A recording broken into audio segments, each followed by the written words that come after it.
Welcome to Pindar Poetry. We hope you learned something new.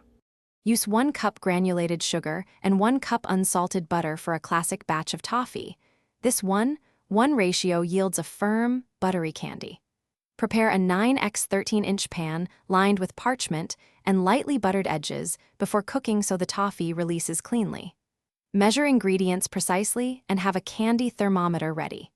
Keep a small dish of cool water nearby to test syrup. Use a heavy-bottomed saucepan to prevent hot spots and stir with a heat-proof spatula until fully combined and smooth.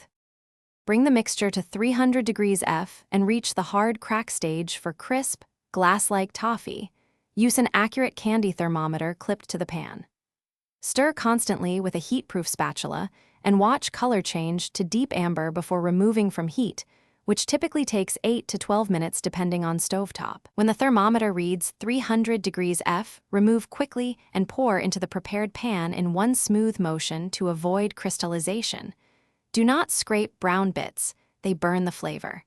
Cool undisturbed and spread 8 ounces of chopped chocolate over warm toffee and let it sit 5 minutes before smoothing into an even layer with an offset spatula so the chocolate melts without burning.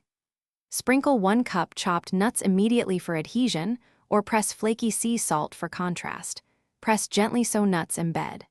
Chill the pan 30 to 60 minutes until fully set, then lift parchment and break into pieces. Store toffee in an airtight container at room temperature for up to 2 weeks, or refrigerate for up to 1 month. Thanks for watching. Consider subscribing if we helped you.